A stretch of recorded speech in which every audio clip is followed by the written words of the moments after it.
So what? You talk or I talk? Wait, who talks? Everybody? No, don't everybody talk Did at you get once. it? That No. was my Star. That Did was it? my Star Wars for the day. No. I opened this like Force Awakens. I was so subtle. I know it was really subtle, but that's my bit of fourth of. Yeah, there you go. Well, everybody's been saying "May the Fourth be with you" today, and I keep saying "Happy Holidays" to you too, because I'm a Star Trek fan. Okay. Get it? Huh? Yeah. Anyway, um, I just like saying no, I'm also with you because it's just like super religious seeds. yeah, I do that too. Every time I hear "May the Force be with you," I'm like, But and also with you you. gotta It's say it. just You gotta ingrained. say as holy as possible, and also with you, my brother. Yes, my Padawan. May the force be strong in you, and also in you. Anyway, guys, welcome back. We have survived yet another weekend. Hence, we are the But I can't survivors. hear. Is there audio? Can't. Oh, because I didn't. Is there? I swapped the headphones up realizing harder. I'm smart secretly. No, you're not. Anyway, yes, we are the survivors. We have survived yet another weekend, so here we are to talk about the survivors. You know, your gentle bit of normality during the week. We were here before the virus. We're here after the virus, and therefore your bit of normality during the virus. So glad to see everybody here. Everybody hit that like button if you haven't already. It's the first thing you should do when you get here. Hit like, and hopefully we won't disappoint you enough to want you to take that like back. So Yes, but I like how we have super chats right out of the gates here. So let's recognise there's wonderful people that allow this channel to keep on going through thick and thin. And I'll share after you. well, I'll read them off. Olivia Julius, $2. Hashtag Picard fertilizer is canon. Yes. It's going back to a conversation her and I had earlier today. Ozzy Maderos, $5. Hi, Captain Foley, and is Governor the Commander Skeleton Hands? I think you're supposed to say his governor. He calls you governor. Olivia Julius, $5. This episode is brought to you in part by that one song that you can't get out of your head. Little earworm of a song. Get it out of my head. Is that what? No, that's not the one. It's some crappy music box song. Oh, yes. I don't. Jersey puts in $2. Thank you. Thank you. Wrong franchise, but may the fourth be with you. And happy holidays to you as well, sir. And Ozzy Maderos, again, $5, uses the skeleton hands. He loves his skeleton hands. I think he's an addict. Well, Sylvia and I are going to have to do a new video, and she's going to come up with some kind of new funky thing that she'll say, and then he'll lock onto that too. But it was pretty funny, I got to say. But anyway, thank you guys for the super chats. Thank you all for being here. 50 of you here now. Let's hit that like button, guys, and get those up. Only 50?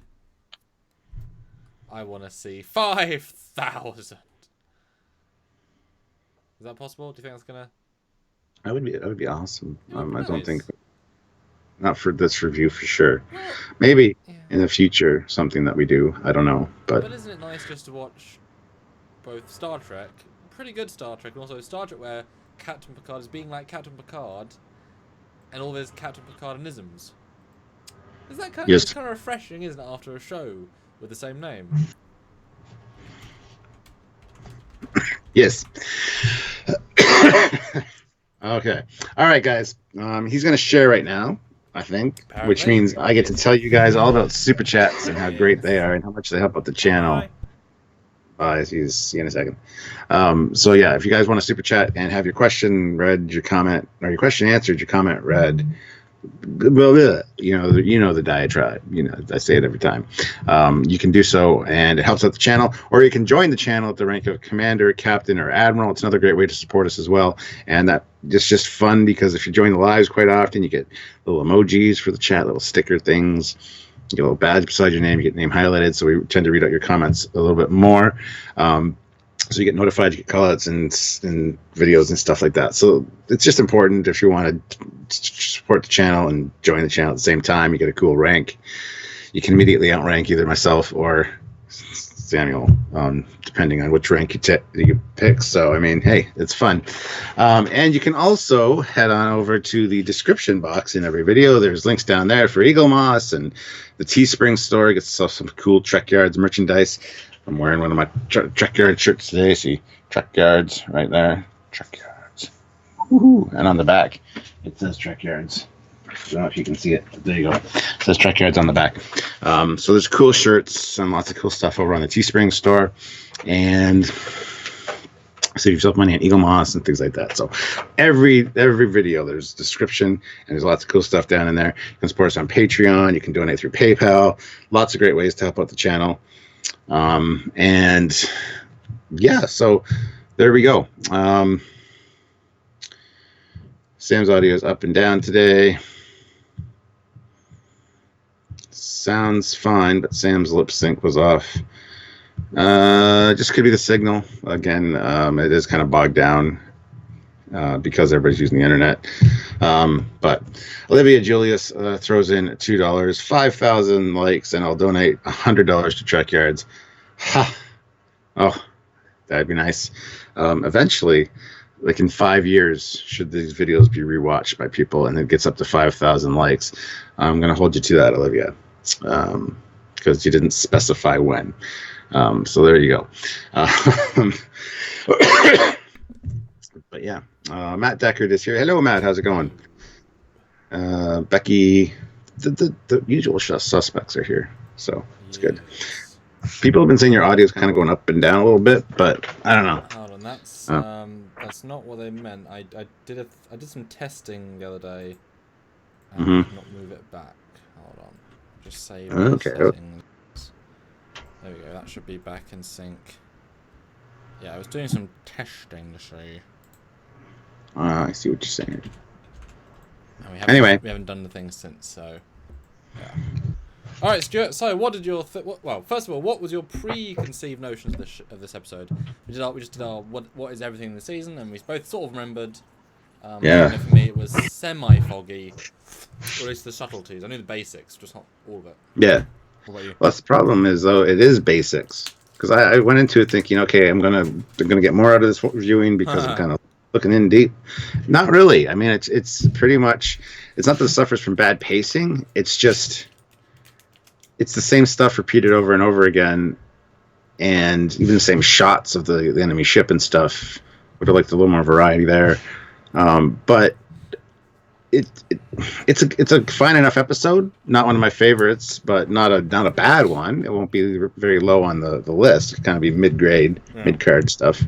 But it's very Star Trek-y in its approach, and it's a shame we didn't get to see more of the Husnuk, because that would have been an awesome foe for the Federation down the line. But anyway, so I mean, it's got a few good elements to it, but I really didn't get anything extra out of it that I thought I was going to get going in. And usually that's weird, because usually it's like you got the basic story premise in your head, you go in, and when you're actually reviewing it and looking for things, you pick up so much little of the fine things that you never noticed before. But there's nothing like, honestly. Yeah, there's like one or two little things I picked up on that I'd forgotten about, but nothing staggering. So yeah,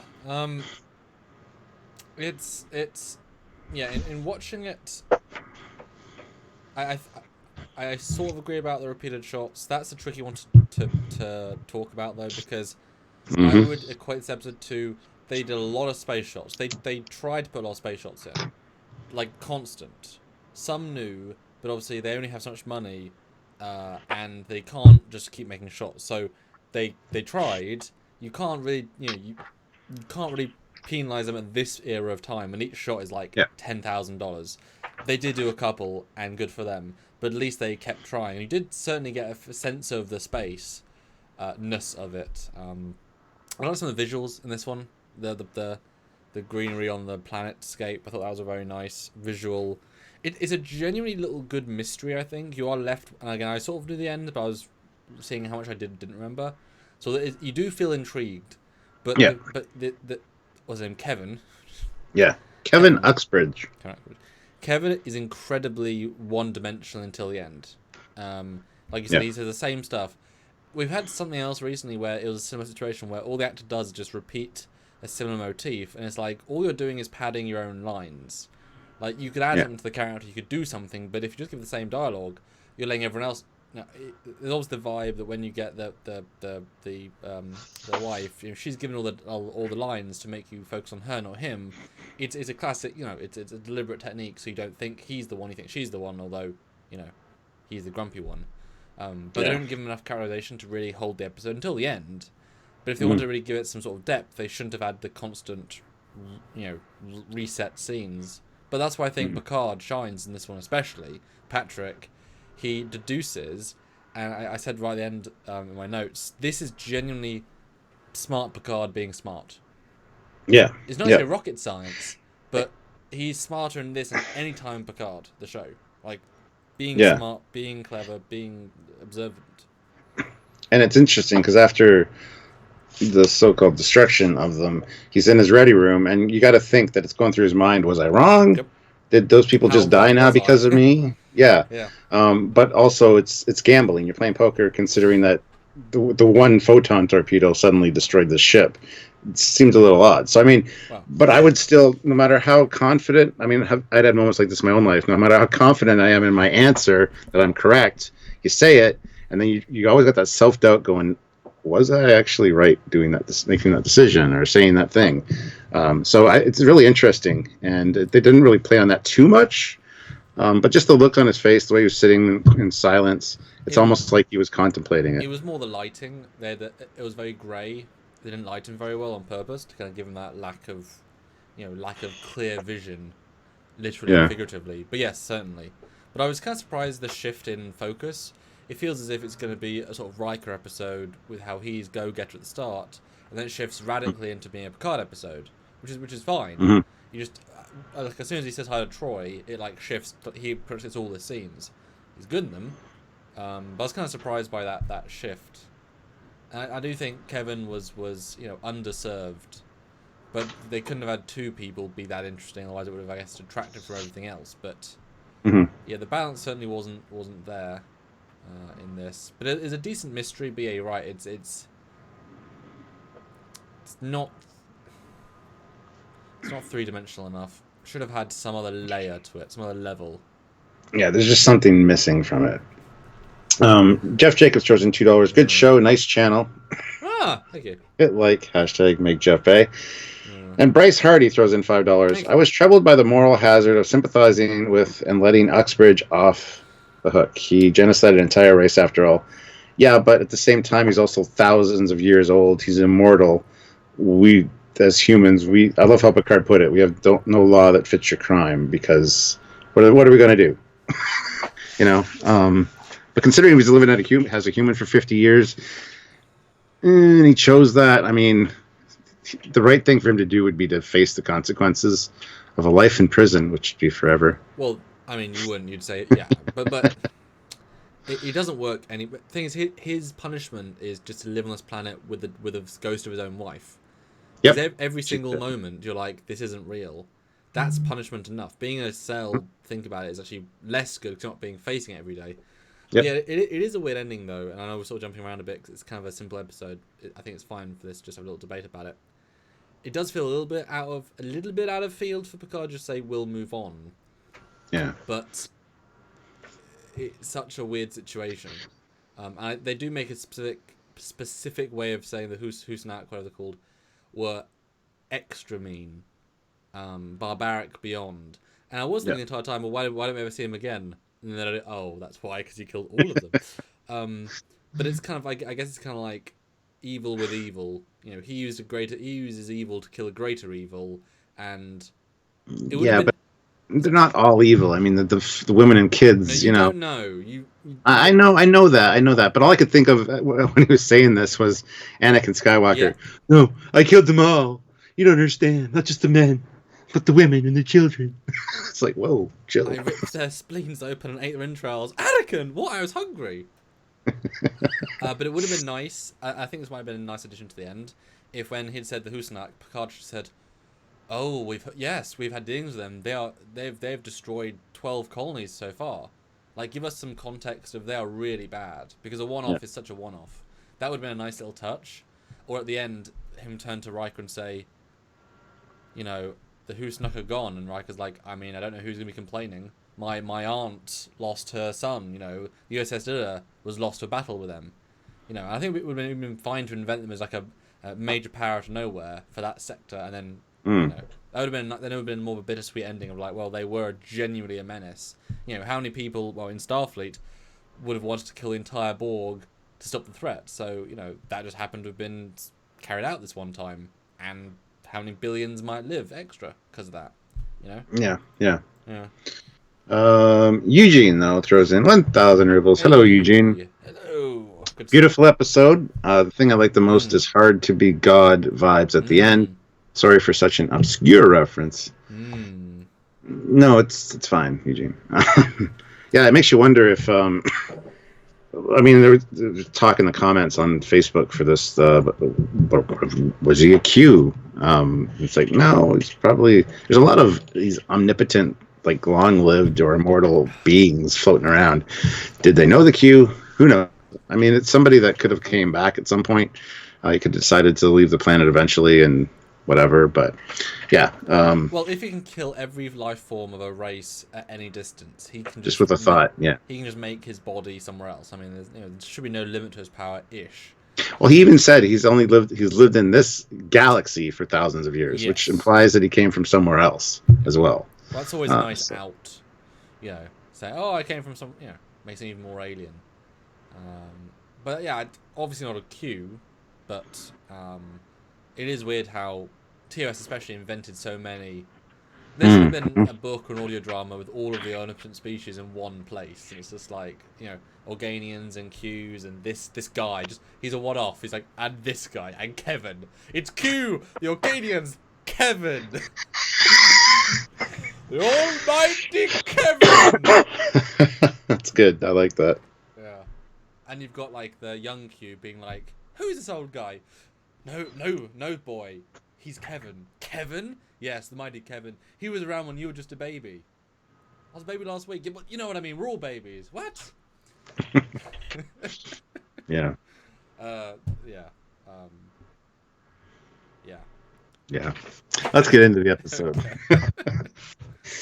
Okay. All right. So, start out. They're going to the Delta Rana star system after receiving a distress call from a Federation colony.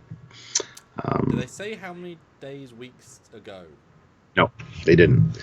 But Stuart, they're so unconcerned. They're so chill. There's no sense of urgency at all. There really isn't. No. Not one bit. No. But we find out they were reported as being under attack from an unidentified spacecraft. So it's like, okay, well, let's get there. But you're right. There's no sense of urgency. I was going to make a comment about that. It's like, okay. Because you would think alien attack, maximum warp, quickly, will be there. Because they say that the wife, Rashawn, is that her name? Yeah, Rashawn. Hey. She says like 4 days ago. So it's been, I mean, that's, at warp 9.9, that's a long way away. Mm-hmm. That's a long, long way. Or they meandered there. But there's a weird disconnect at the start, especially. And given that we know the entire planet was wiped from the face of greenery. From the face of the planet? Yeah. It's a very odd beginning. And we've had sequences where they're going quickly and they're like, we're just coming up on them. But it's such a disconnect at the start. Because they know there's no threat. The scriptwriters know there's no threat, and so they don't present a threat. It's very strange. Mm-hmm. Anyway, they get there, and Rana 4 is the planet, and it is quiet. And then Troy says there were 11,000 inhabitants on this colony. At this range, I should be sensing something, and I'm not. And again, so that means that when they're approaching a planet, she can like sense all the people on the planet. Like, got to think about the context of that and how every time they go anywhere. I know. I just wanted to point it out, though. Yeah, but she can also sense somebody through a view screen, through thousands of miles, through 2 sets of shields and 2 sets of hull. Yeah. Yep. Or not sometimes, depends. Yeah, and again, they come up and they don't say, no one says, oh, if only we'd got back to a warp rather than warp 4, they might have all been killed. Yep. And another strange comment, and again, these little things strike out to me, because again, it's so simple, you sort of focus on little things. They explicitly say this planet had no space interstellar spacecraft to escape. Yeah. But they're also a colony, which means they're a Federation set up colony, and they still don't care to. They still don't. They're not just like a random planet. They're a full-on Federation colony set up in their lifetime, and they're okay. Yeah. And no. does that mean they're in? Doesn't mean Federation space. Doesn't mean the Hussar can attacking Federation space. That's a thing, surely. Well, we'd have to look up where the Rana system is, because maybe it's not in Federation space. But why are the Federation there then? And why do they have a colony there? They were in violation of the... Yeah, the Hussar, they attacked them because they didn't realize they're in their space. It's like last week with the goddamn Shellyak. So that would actually be kind of cool for the Shellyak again. It would have been great if the same guy's like, oh, you again, Picard. 2 planets in 2 weeks, Picard. We don't want to talk to you. Yeah. Oh, but you killed all this planet. Yes, we did. Okay. That'd be actually kind of cool, though. 2 times the 2. Sorry, tangent. That's okay. Well, I love the line, though. There's no bodies of water, no plant life, no artificial structures. Just nothing. It's just like it's cleaved clean. Yeah, not even like greenery. Yeah. You don't really get that. It's only just like, but that's legitimate. No. Tanichi says, hello, Trekyards. Hello. Hello. Yes. But one of the visuals I do love, like I say, is they detect nobody. They scan. They set all the readings say no one, and then suddenly they detect something, which implies to me that it was on the other side of the planet. They were doing their survey. They were getting no readings, and all of a sudden, oh shit! There's 2 life signs detected, and 1 patch of vegetation with 1 structure. But I feel like they've been able to detect stuff other side of planets before. Yeah, when it's convenient for them, they can. But I do love that visual, and it's such like an obvious, like it's one of those red flag things you could possibly see, you know? Yeah. It's like if they're not thinking, because there's a lot of other, if you think about the planet, it would have been kind of fun if they say they found us right at the end, right? And Picard said to Worf, Mr. Worf, calculate, or I guess Mr. Data, calculate how much the planet has been destroyed. 99.9999999999999. 1%.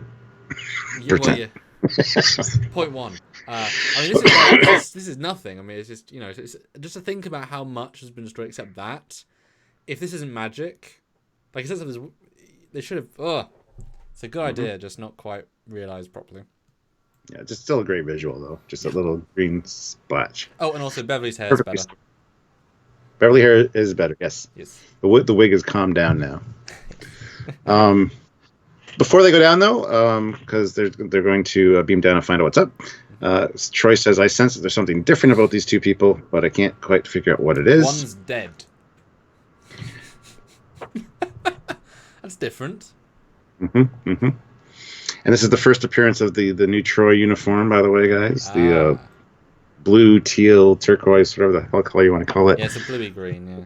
The asymmetrical bus line thing, which I really like. Yeah. I would prefer to go down middle, but that's okay. Anyway, it suits just wanted to put it out. Speaking of going down, almost all of the bridge crew go down. It's they are really prioritizing this mission. Even if the entire planet's been destroyed, they send all chief engineer, chief tactical, second in command, chief medical, and chief operations. There aren't any chiefs which is left. 3rd in command, by the way. Yeah, second, third, fourth, and 5th in command. No, and 6th, all of them. There's only Troy left. Well, the captain's just it's job security, man. You send these people down. You gotta, Anyway. Troy wants a promotion. She gets everyone else killed. But wasn't that a bit funny? The entire, you know what I mean? Yeah. Yep. It's just because not only all of them. Not all of them. But they do have a distinct part to play, sort of. But yeah. Anyway. Kind of. Yeah. Great map painting. Absolutely fantastic. I thought. You can tell that the rotoscope, like that they've tracked the beaming in, that they're on green screen or blue screen. So first of all, it doesn't track properly, but I mean, for what it is, it's very ambitious. The scale's a little off, and as soon as they cut, the grass is a different color and the sky's a different color. So you come to clearly not the same. They don't actually shoot that. As they're beaming down, though, look to the left of the house. Is it just me, or did somebody paint Vasquez rocks? I would not be surprised. So Raffi's right there. That's us. That's where they're getting their tea from. It's actually snake leaf tea. Ooh, yeah, that's why it's so good. But I do love the ambition of this shot because that is a very big painting. Like considering how wide that is and how detailed that gets, that really does hold up. And I was keeping an eye to see whether when they beamed in, if they actually moved, and they do. I mean, you can see the outline though. On when you look at a still frame, you can see the little circle around them. Yeah, it's for what they're trying to do. It's well done. Not perfect. And Remaster could easily fix that, but I guess they didn't. And a lot of people have been saying in the comments and stuff too that this house was recently up for sale and it sold for $5.7 million. So, but the real estate around it's so barren. Who would want it? They've landscaped since then. 30 years of repair, yeah. Mm-hmm. Actually, what if you'd built this house actually next to Vasquez Rocks? Can you imagine, like, walking up to that in LA, just this house full greenery? That'd be kind of funny. That'd be good. Yeah. Anyway, they scan the structure. Worf says that there is one weapon in the forward room, but it's inoperable. Yeah. And so they're going to go take a look, and then they get confronted by Kevin. Well, before that, Riker gets snagged with a trap. And stuntman much, but anyway. But I mean, you know, there's a nice little additions. Although I think, as you said, they don't have that much to do with the episodes. They kind of add in these little textural things. Yeah. But what a weird thing, and the way he hits that pole literally made me laugh out loud. And why would you put a booby trap like this in your backyard? You'd have to remember where it was when you cut the grass. You know. Well, yeah, but you know, he's an immortal being with unlimited everything, so I think he'll remember. I guess. And actually, you know, their uniform has the stunt guy's uniform has a black side bit. That's weird. Because the uniforms are black wraparounds. There isn't a side black bit as far as I'm. I wonder why. Maybe it's a padding or something. But probably. I laughed out loud when he hit the pole, though.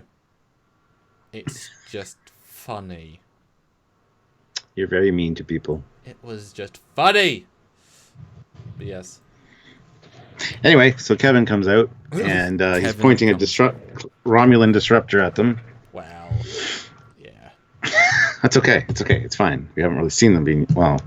I mean, it's not exactly. It looks more like a nail gun that they put a tip on, honestly. Perfect. Yeah. Probably is. But we get introduced to Kevin and Rashawn Uxbridge. We don't know their names Uxbridge yet. We find out later. But I put that in there anyway, just because. I love her. She's so nice. Oh, stop it, Kevin. We have visitors.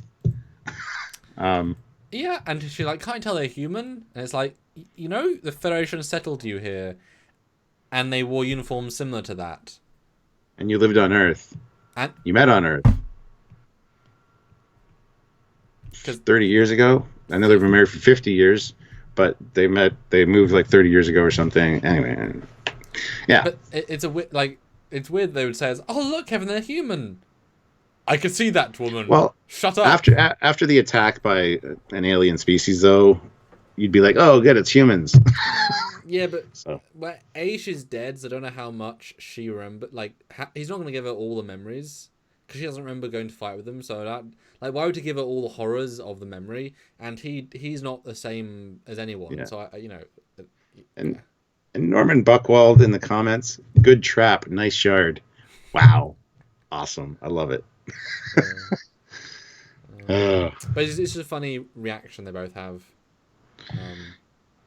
Yeah, especially since he was part of they were both a part of the colony, at least the alive one was, and they would have known the signal had been sent out. They would have probably detected it, given they have god powers. You would probably know that someone's like. If I was them, I would have readied like an excuse, like prepared some sort of, because all we'd have to do is project a shield generator or some shit, project a cloaking device, say, I bought a Shulaban cloaking device as something to tinker with when I was younger. It worked. And we survived. I don't know. No. Anyway. Yeah, I see. Yeah. looking too far into it there, I think. Well, we have to, Stuart. There's not very much. I know. I know. But they're like, don't tell us we're the only ones left. And then we hear the story. They came in a spaceship so big you could see it in orbit. Yeah. They took apart our world piece by piece. Yeah. Find out they've been a member of this colony for 5 years. Only 5 years. Rashawn is 82 years old. Mm-hmm. Kevin is 85 years old and is an expert in symbiotic plant life. And they've been married for 52 years. And then I love how, and then Riker's like, can I see the inside of the house? Why, what are you implying? That I, worked with them, collaborated with them? And Riker says, the attacking force spared you for some reason. Can we go inside?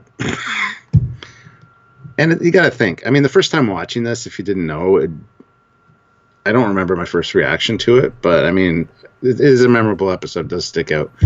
But yeah, the mystery of why they survived, they really hold it right to the end. There's no hints. There's no clues. It's just something weird going on. So no, it's genuinely a good mystery. And like I said, I sort of remembered, but I was still foggy, so I was wondering what else there would be. 100 people here. 100 people. Excellent. Like everybody. That's awesome to see.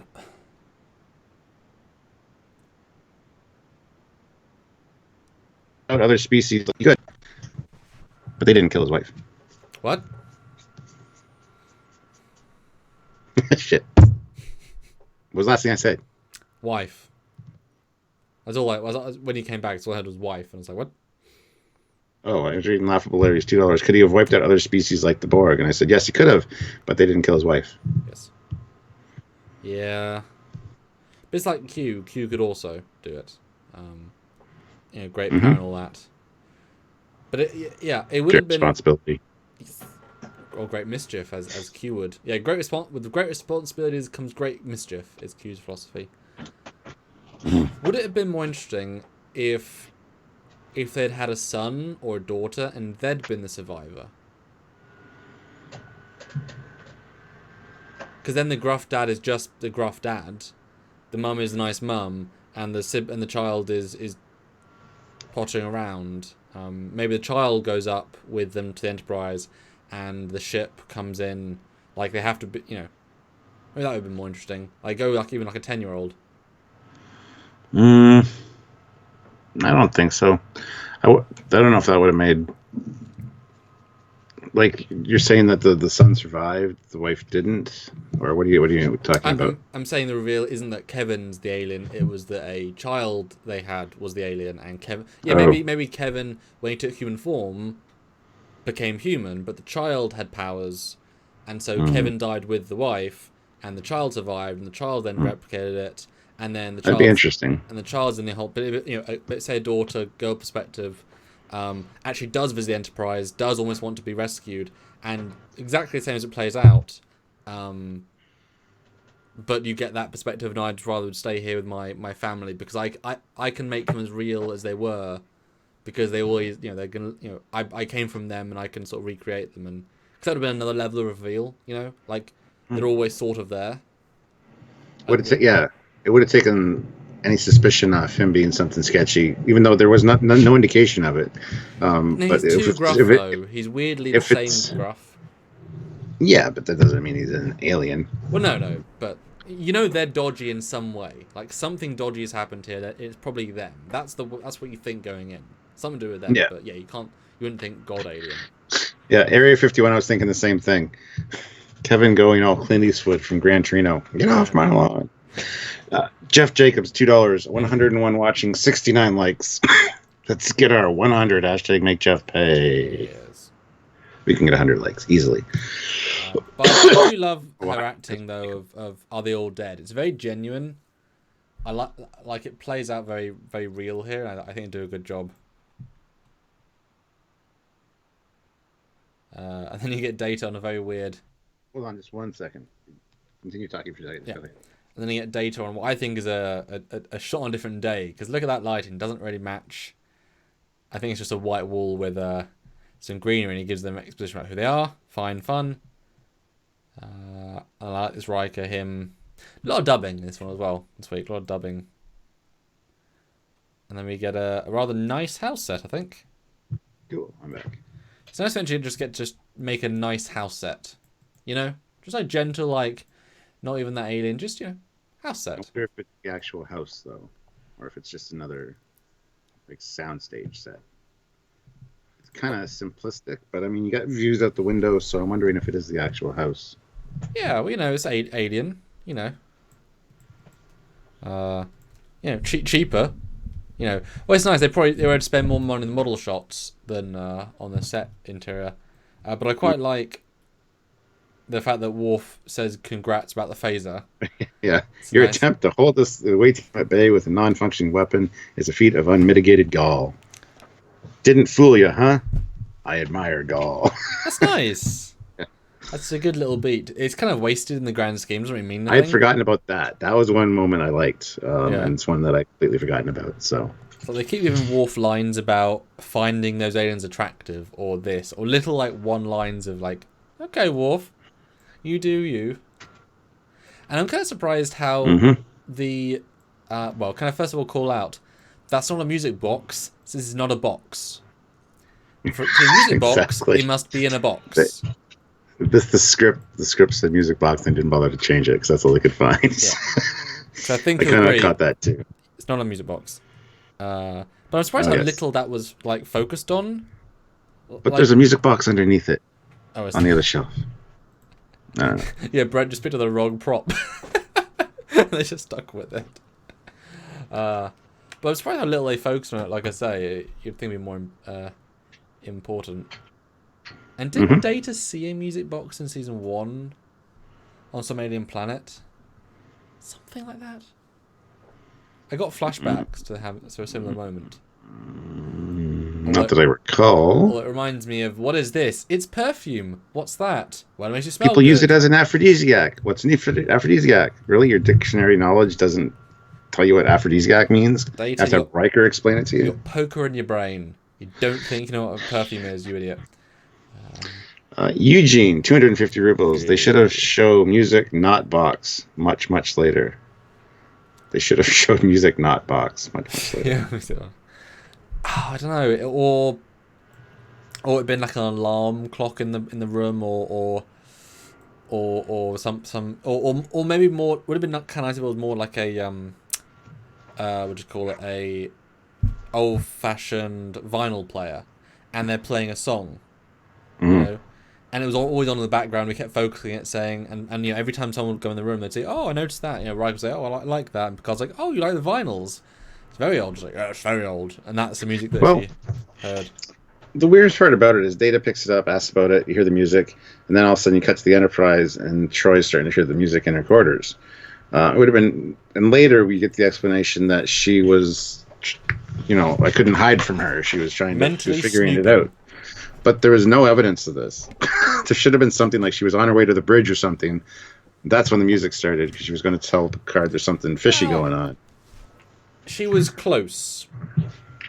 I mean, why she can still function enough to say, they're aliens! So she started it before she found out, I guess. But, I mean, how is this a pacifist thing to do? You tell me that you can't think of a non-invasive torture?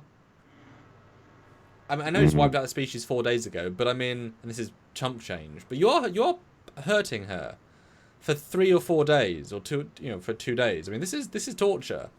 Well, it could have been worse. You could have made her listen to Backstreet Boys or something. Or country and western. Yes, keep insulting audience members that enjoy music. There's never enough insulting of our audience, Stuart. Or K-pop. If it had been invented Anyway. yet. Or they could have made her listen to Trekyards nonstop.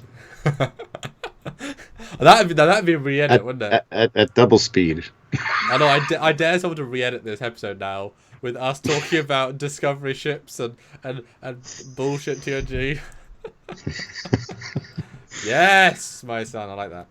Yeah. I like that.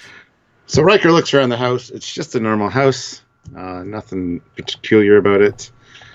And they say, you should probably get ready to leave. Pack your stuff up because you want to come with us. What? And she's like, Kevin, don't let them take me away from my house. And he's like, no one will make us leave. I appreciate your concern, but we aren't going anywhere. We will manage. We always have.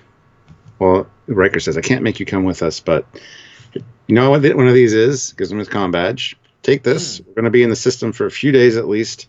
If you reconsider, please contact us.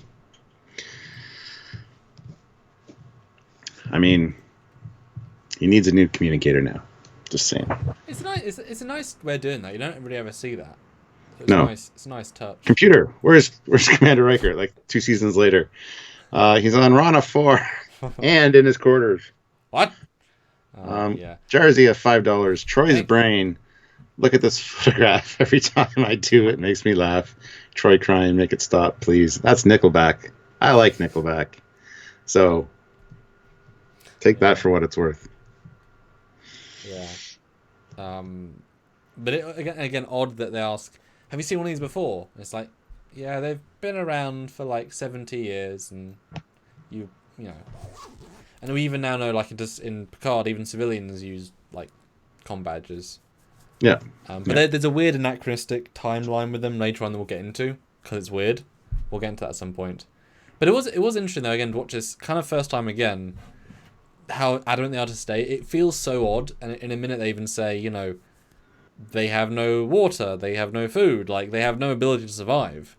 And it's amazing how, I don't remember which scene, because they do a lot of the same scenes, but Kevin's like, we'll survive, like we always have. And I'm thinking, yes, but this is the first time your planet's been nuked to complete destruction. You always have doesn't cover that when every single part of your planet is gone. I don't think this is... Kevin, mate, come on. Do you know what I mean? It sounds so odd for him to say that. Like, you know there's obviously dodgy things going on, but it doesn't quite play. They're so unwilling. Like just a grumpy, gruff old man. I've made it this far in my life without any help from anybody. Screw you.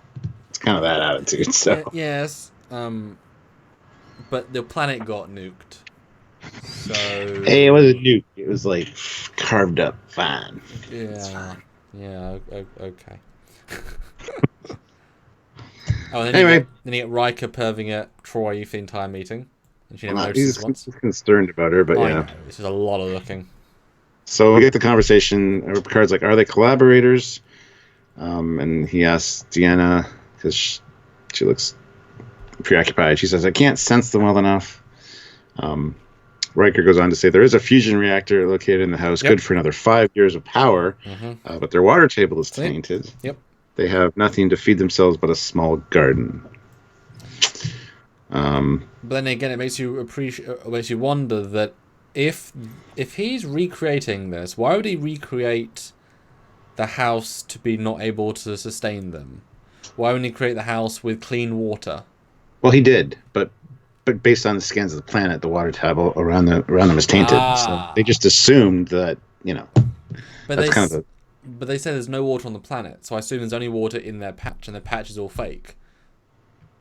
Because they say there's no greenery, birds, or water. There's no bodies of water. It doesn't mean there's not... In the air, okay. No, not... Well, in the air and the under okay. Yeah, okay. groundwater. Yeah. Which would be tainted depending on the weapons they used or whatever. Anyway. Okay. Yeah. And Picard drinks tea later made from that water, so it's not like he's concerned about it. So. Well, I assume that was before the Holocaust. That's their last tea supply. Because there is a moment, and she's like... Yeah, but you make the tea with water. Yeah, but water already in your water tank. Oh, okay, gotcha. In your kettle or in your fridge. Because there's a great moment, actually. It's a nice little subtle moment at the start, where she's like, oh, would you like some tea? It goes everywhere around. Oh, yeah, not anymore. Not anymore. This is like my last 4 bags. Oh, dear. Yes. Oh, then you get a great walk and talk. Use the entire set. Well, yeah. Troy gets up and says, I don't feel very well. I'm going to head to my quarters. And we keep hearing the music box music over her scenes. Yes. So she leaves. They look concerned. Next scene, we got Picard walking down the hallway. And Worf comes up and says, I've scanned the entire system. The ship is not there. Picard's like, I remember an Andorian admiral. And it's thinking the same thing. Turns out the enemy had dismantled their ship and waited in hiding. And Worf's like, I'd stake my reputation on it. And then Picard walks away, and Worf kind of has that moment of, maybe I should scan again. What a nice little two little beat. Because he's wrong later on. He's like, oh, shit. I'm sorry, sir. It's nice. It's such an unnecessary scene, but it adds a little bit of crew. Flavour. Hey, it's more than Tasha ever got. It's true. And she only had rape gangs. He had his entire family be massacred. Wow. And Planet. Yep. And then Troy is having a bad day. Oh, she is. Really bad. She felt like I did the other day. I had a massive headache. What? So you had this face to Silver. Silver's like, what do you want for dinner? And then this is the face that you gave her. Is that right? It'll appear on the live in a second. No, that's what happens when it's like I have to do a live in 5 minutes. No. Sometimes I just don't want to. We got Dr. Samuel. The voice in my head. Yeah. It never stops.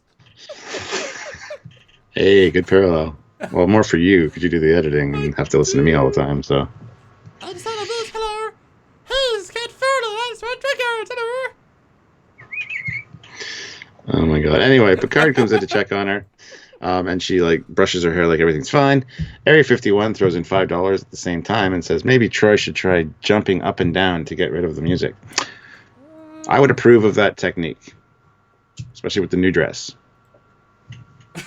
Oh, I got it. Yep. You never know. It could help. Oh, anyway, Picard comes in and says, I'm worried about you. What's going on? I can tell when somebody's hiding pain. And she says, I hear music in my mind that won't stop.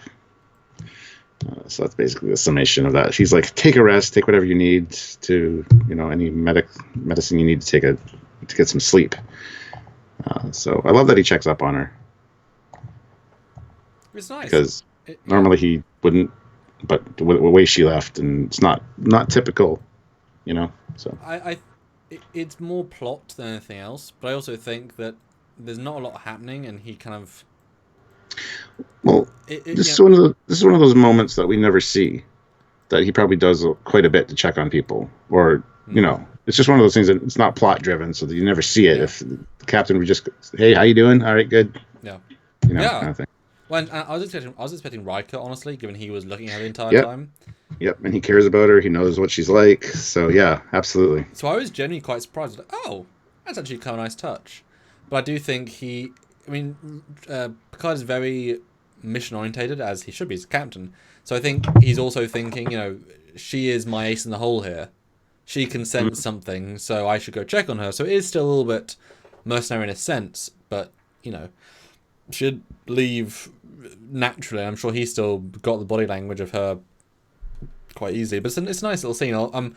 I appreciate how, even though her acting is very full on, although I think it's actually pretty good considering it's just very full on, that's the nature of the feeling, she does give in quite quickly, but expresses herself very eloquently as what she's feeling. I really liked her acting there and how it was written. It wasn't contrived, it wasn't dumb, it was a very natural thing. And then he just says, it might be stress. Have some rest. And I'm like, yes. That's not the best. When you've got that, you hear something in your brain. It's like when you went to a nightclub, right? And it's so loud, and you go back home, and all you want to do is sleep, but all you hear is a ring in your ear. It's like trying to sleep won't help the ring in your ear. It's still in your ear. Yeah, but he's probably thinking at the same time, probably just that time of month again. Just get some sleep. Or that time of the year again, where you do it, you just go through it for 2 months. Wow. I don't know what the Beta-Z cycle's like, but anyway, he's probably like, it's coming around that time. Maybe that's what it is. Oh, and do you notice the beautiful red alert transitions in this episode? Yep. It's so simple, but I love it. It's really simple. And to summarize, every time there's a red alert, they're in one location, it flashes red on their face and cuts directly to the next person. It's really nice. I don't know if I've ever seen that before, this way. But it was really good transition. Yeah. It gives you such a connection between people, ship, and situation. Yeah, it's nice, actually. But important things are happening. Obviously, we're at alert. Because hiding behind Rana 4's furthest moon was this ship, apparently. Mr. Worf, how did you miss them? Well, I love how it wasn't said. It wasn't said with words. It was said with looks. Yeah. And Worf's like, feels like an idiot right now. Because it was just there. That's really close. Yeah. Find out the design is completely foreign. It's got 5 times our mass and carrying enough armament to pulverize a planet. And then it fires at them, and you're thinking, oh, geez. But it fires concentrated streams of protons and antiprotons, and the hit was 40 megawatts. And I'm thinking, that's not a lot. And the next line from Riker is, well, if that's the best they can do, this should last about 5 minutes. Because it's like, okay, that's just a warning shot, guys. Well, because they do such a good build-up, and then they just do that. So they get hit, and they do this, right? No, they do this. Yeah. It's the most nothing possible. They were like, right, you've been hit, but it means nothing. Act it. Yep, there we perfect, guys. But I don't mind this redress. Because it's we know what it is. It's the freighter, but I mean I actually think this might be, to be honest, either it's upside down, or it's a new mold, because it's got so many smooth parts that would you really remove all the greeblies from the sides of the freighter model, like rip them all off, because that might damage it, or it's flipped, or it's just a triangle with bits on. So I'm thinking it might have been actually a fresh. Yeah, I grey think so mold, too. and just because that's not too difficult. Just so that's what I said last review. I would have loved this to have been the Shellyak ship. It's just a cool looking design, but it is weird skating though. Well, with it being 5 times the mass, I looked at the window size, and then I'm thinking, okay, maybe the Husuk are just giants. Well, yeah, there should have been a shot where it like goes over them. It goes. Yeah. Because you never really get the scale. You never get a sense of scale. Especially this warning shot feels so bizarre. Like, it doesn't at all work scale-wise. It is a cool firing, though, with the blue that focuses in the middle, then fires. That's really cool. I mean, for what it is, it's a quite creative version on a similar style. I did love the 40 watts. It's such a nice, like, build and reveal. But it does feel so odd when you watch it, like, where do they come from? Why are they back? So it's good. It's a good build. So they fire a warning shot from the phaser, and the ship takes off, and you get a nice shot of it as it banks off, which is kind of nice. And again, all that window setting up is not on the freighter in this format. Like that's a lot of windows. Yeah. And it's a cool looking design. I really like the design of the ship. So anyway, they decide to pursue it, and helm initiate pursuit. And then, weirdly enough, they keep matching the acceleration curve point for point. And they're like, engineering, what can you do about that? Sir, I'll have 9.37 in 15 seconds. That doesn't help us much if they're matching the acceleration curve. But anyway. Hey, you never really get a sense of how quick they can ramp up warp. He goes warp per second. See, that's the thing. That kind of bugged me a little bit. It's like warp 3, warp 4, warp 5. When you hear, a lot of times when you hear gauge warp 8, you think they just jump to warp 8. But I like that the curve there, that they're actually like showing you that, because a lot of people I think are confused and think that it's instantly warp 8. No. But you can't really do that. So I'm glad that was there. I'm sure there are protocols to get you to warp 9 quicker that's less safe than the safe curve, because sometimes you just have to escape. Because if you're jumping out of warp 1 and the other ship can ramp up quicker. But yeah, I mean, it's seconds though. Considering the speed increase is exponential, that is incredible. And 15 seconds from warp 4 to 9.3. Wow. Wow. That's very impressive, actually. And at the end there, where you see the last shot of them, they had caught up to them a little bit. Because the first shot was quite a distance between the two. So I'm like, they are catching up, but they're not. I think it's more that they're both going so fast in proportion. I don't explicitly say they're not catching up, but I think it's just they're just now fast. It's the difference between seeing a pursuit at warp 4 and warp 9. Yeah, exactly. It's just they look a lot closer because they're moving faster. Yeah. They tread the distance quicker. Yeah. Yeah. I have the distinct impression we're being toyed with. Yep. Though. And so they decide to turn around, take us back to Rana 4. And Riker's like, this one's getting away. And he looks so disappointed. It's like, oh, well, fine. We just lost this. Fine. He's kind of got that pouty look on his face, like, God damn it. It is okay. Well, did you think it was odd how the other team members didn't think for themselves as much? Like, Riker doesn't really question or think. He just sort of like, oh, darn. But surely there'd be a reason why, how, or who. And Picard is, like, full of thinking here, but I don't know, what do you think? Never really crossed my mind, honestly. The captain gave an order, and Riker's like, shit, okay, we're going to do it. And later, he does the same thing with letting the ship approach the planet, and Riker's kind of looking at him like, what the hell? Like, talk to your first officer. Include him in your decision-making process. Because that's one of those moments where it's like, should I start a mutiny here? Because these people are going to die now? Yep. Captain Picard just manslaughtered them. Yeah. Because there are, that's a problem with this. Because we don't know. Kevin might have pissed him off last time he was down there. So it's like, let them die. Exactly.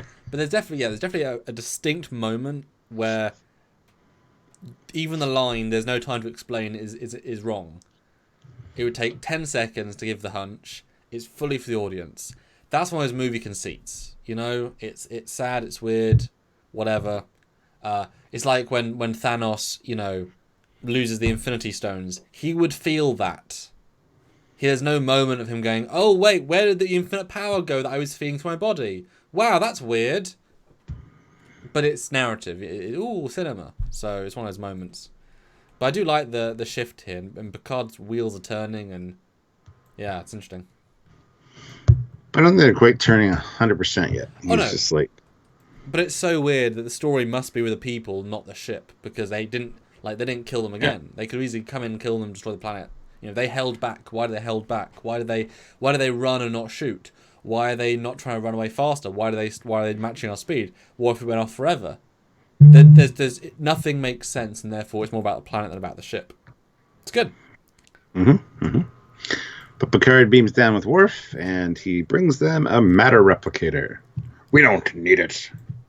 Oh yes, we'll take it. It's fine.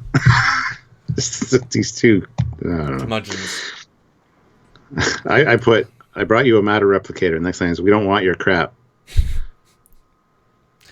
Hey, that's the only real thing on the planet now.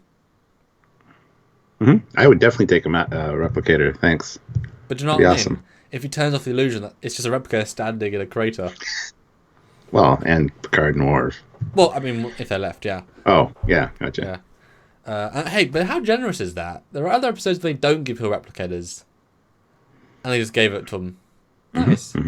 Although, surely because replicators are that power intensive, that 5 years of power they have, probably could drain a lot quicker with the matter replicator. I'm just saying, that's a really power intensive piece of kit. Absolutely. And wasn't it weird? God being didn't detect them in orbit, didn't detect them coming, didn't detect that they weren't following the ship, and couldn't hear the transporter beam. Yeah, well. Powerful being! Except when I don't want to be. He's too busy scanning the ground with a vum vum vum vum rod. Look out, Tower Radio. 2 pounds. Hey, Captain Commander. Hello, how's it going? Hello.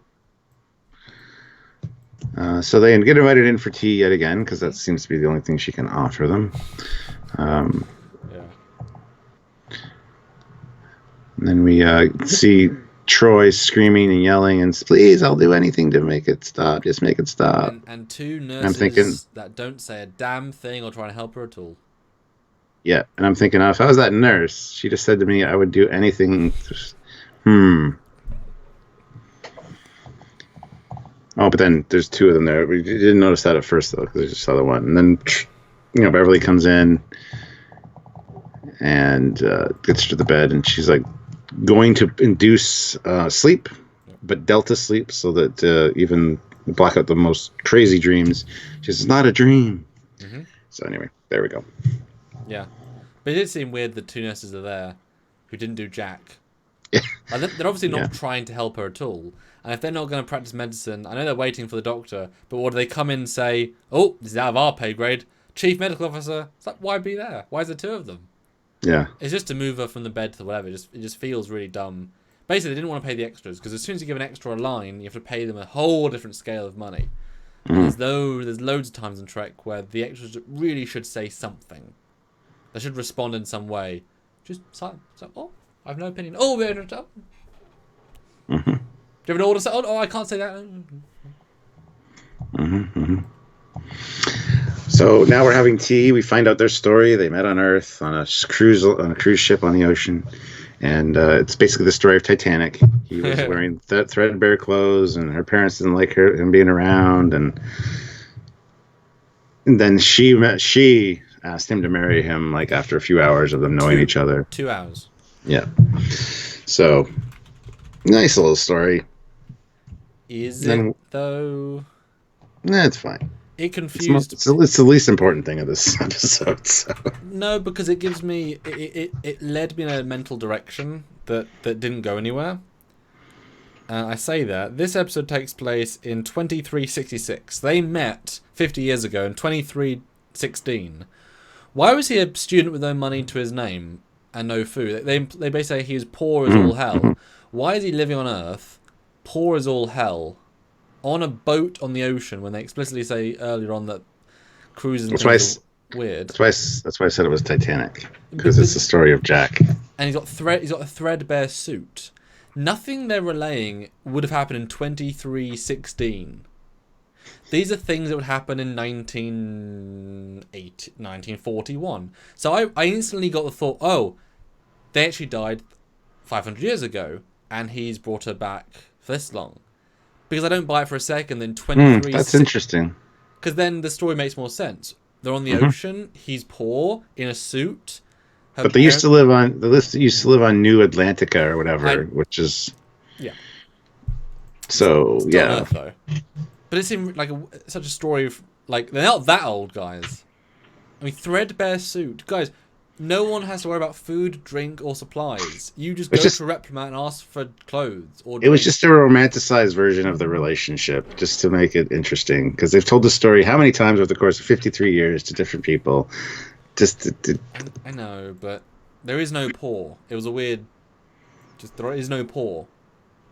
Like, he's choosing to have a threadbare suit. He can go get a new one easily. It just feels very strange. It sounded like... It wasn't like... Yeah. It just led me to think he was actually from the, like Guinan, like he was that old. Oh, what if he'd been an Elorian? That'd have been a fun reveal. But they don't have that power. He could have been an Elorian who got... They also are immortal, and they come from our galaxy, so... He could not have been an Elorian. Well, maybe he could have, I don't know.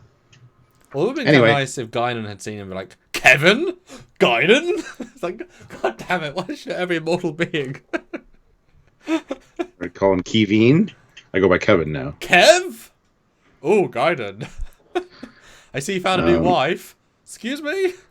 Yeah, we dated for 200 years. Excuse me? That would have been great. Worf doesn't seem to be enjoying the tea, so she asks him how it is, and he's like, good tea. Nice house. I remember that line from the thing. Well, we got a regular in our chat that has the name Good Tea, Nice House. Where do you think got it from? And it's Canadian. Giving Michael some odd little lines. But this Picard goes on to say they spared you for some reason, whether it's your philosophical beliefs, your shoe size, your taste in music, your eye color. I made most of those up. Only the last one I didn't. Well, the philosophical beliefs and the eye color one. But anyway, we find out that he refused to fight. And Rashawn says, yes, he's a very gentle man. She wanted to fight, but she decided to stay with her husband. This is the story we're getting from her at this point. So, yeah, we kind of get is that the reason? Just because he didn't want to fight these aliens? Is that the reason that perhaps we're spared? Mm-hmm. Good tea, nice house throws in $20 Canadian. Thank you. Yes, finally, you have spoketh the greatest Worf line. LOL. Well, it's up there, but I mean, I am not a merry man. Is also. Anyway, yes, thank you. Good tea, nice house. You've been waiting a long time. You've been in the chat for a long time to hear this. So, And the journey has finally ended. We can all be happy. And you'll never come back again. Yeah, he was just here for a 3-year run. Like and Jarzia throws in $2. Posh Wharf is the best wharf. Yeah. Well, I mean, to be fair, he had really good teachings by his parents, who were very traditional and nice and friendly, and I'm sure tea time was very important in the Rodchenko house. Yeah. Vodka time was probably more important. Vodka and tea, yes, a special kind of snake leaf tea that's great with vodka. But this is another good scene. Picard is really amping up here. It's good cross-examination, a little bit slow, and I would have taken a lot of the things that they were saying again to be suspicious. The fact that she won't leave, whatever. It makes sense for him, but it would have been nice if she'd felt more like a computer program, been a bit more like, no, I can't, and you'd almost use the same script, you know. Well, she's like the ideal wife, you know. Like I'm gonna, no matter what, I'll stay with my man and we'll be together, kind of thing. Yep. So. No, I agree. I admire Gall. Puts in $2. Thank you, Jill. We old ladies love our tea. Oh. You're not old, Jill. We admire tea and Gaul. But yes, please take Jill's example, guys. We need more super chats to help this channel survive. We're now in the post-Picard world, and we need a certain amount to live off, and a little bit slow today for 117 people. So if you can, I'd love to see $5. That would legitimately help a bunch. Thanks so much. Yes, and everybody hit like, because 118 is you here, so hit like, guys. And then Picard actually has a lovely little heart-to-heart, almost like, look, you should come with us. This is your safety. It's nice. He really means this, and I think this is the point where he still believes them, pretty much. I think beyond this point, it kind of gets dubious. And do you love how Worf is armed? Didn't notice that first time around. Yep. Yeah. Okay. And standing behind him like, I got you. Yeah.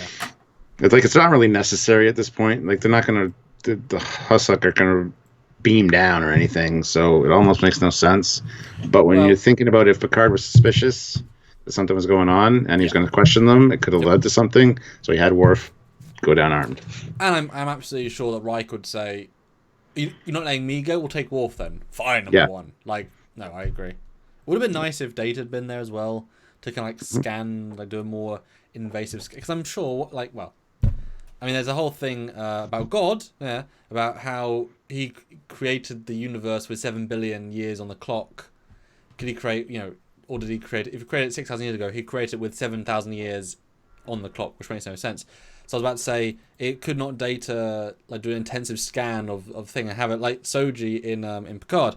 Everything only has like a 4-day-old radiometric because it was recreated 4 days ago. Or could he put 50 years of time back in the DNA of the building, if you know what I mean? That would have been a nice thing to have him on, and that would have added to the mystery. This building's only existed for 4 days. Oh, well, is this a Hussock ploy? There could have been some level there, as we talked about earlier. Anyway, she refuses to go with them, and we're back in Troy's quarters. Beverly's like, I've tried everything, and even with all the blockers in place, she's still reacting as though she's hearing the music. I'm going to have to induce a heavy coma. And and then another red alert transition. Each time it's from Troy's quarters up to the bridge. But this time the Hussock ship has returned, and just in time for Worf and Picard to come back on the bridge. And one of the most daft lines with Riker saying, "Is just me or does that look more mean?" It's like, just you, mate. It's flying the exact same course, the exact same distance, the exact same window arrangement of weapons. It's just you, mate. It's just you. Like, I like it, but it would have been nice if the VFX guys had put on the guns another level of blue. Kind of like, now they're charged. Yeah. That's all you needed. Yeah. But whatever. Well, I love at least they're trying, Yeah. And it fires at them again, and I love the 3 points. There's one on each wing, and the lower one that form and it's just such a cool firing effect. But this time they get hit with 400 gigawatts. And not watts. That's an exponential. Energy. Yeah. jump. I love the fact that how quick they fire. You don't expect it to be that aggressive, given the last engagement. It's a nice like, oh wow, okay, we've this is serious now. And it wasn't just a. It was a and the third time you get some nice sparks as well. Oh yeah, some fantastic sparking. And Worf's like, I'm having trouble reassembling the shields. Yeah. So but fire. Fire a spread of full phaser fire and full photon torpedoes, and the shielding on the ship looks similar to like the Borg. Yep. Like personal shielding kind of thing. But still very, very cool, and that's quite a punch that they send their way for sure. And it's obviously the same stuff as Iborg. No, yeah, Q-Who. But you can tell they're really trying to make a space sequence. Like they're putting out all of the redress and all the whatever stops to kind of give us the scale that really they don't have the budget for. So yeah, this is a very effective scene, and it's definitely nice to torpedoes. It's good. It works well, and it's like no shits are given. You know. Yeah. Tenshi 2K7 puts in $5. No flag officer shall beam down to an unknown location with an armed escort without an armed escort. There's no such regulation. Otherwise, Stu would never get to have fun. Another bit of credit though. Then you get a beautiful first-person view of the same thing, and that is a good shot. Like that looks great, and you never really get to see that. I love when the sparks start with the exploding panel. The guy's just standing there, and he's like brightly highlighted. You see the sparks forming, and then boom! I don't know. It's just a great shot. When they try, they really can achieve. You know, so all credit to them. And yeah, they are damaged. I love the choice of acting with Patrick of we to leave, we can't help them now. That was a delivered line. Like you felt something there. Well done. Yeah, but then that slow turn to leave. Like no. I've played bridge crew. I've been at helm. You just go up and get the hell out of there. Anyway, I mean, we've seen them go like come on, bloody hell! The disengage from warp, source separate, and come back around. That was more seamless. So that was a leaving warp, source set maneuver. This was just a slow, lazy. Okay, we're turning around now. It wasn't. We're going to get our asses kicked. Turn, you know. Thank God they didn't shoot once more and kill everyone. Yep. Although, is that the small miniature? Because the details don't look like it is, but it's such a good move that it feels like that would be the smaller miniature. Yeah, I'm not sure. But didn't you think the windows looked a bit overbearing here? Like, there's so many, they're so bright. Yeah, they do look a little blown out. Yeah, I mean, compared to the Husuk, I mean, boy. But it's still a great shot, either way. And then for them to leave, and then the other ship to follow them, like there's a lot of shots in this that aren't in other episodes that kind of have the same kind of thing going on. So I mean, gotta give them credit for that. This was pretty impressive. They tried to be ambitious as much as they can. You know. Yeah. So yeah, they bugger off and maintain this course for another hour, and then turn around to Rana 4. Yeah. Area 51 says Trekyards no bridge rock, so it can't be that serious. I read that.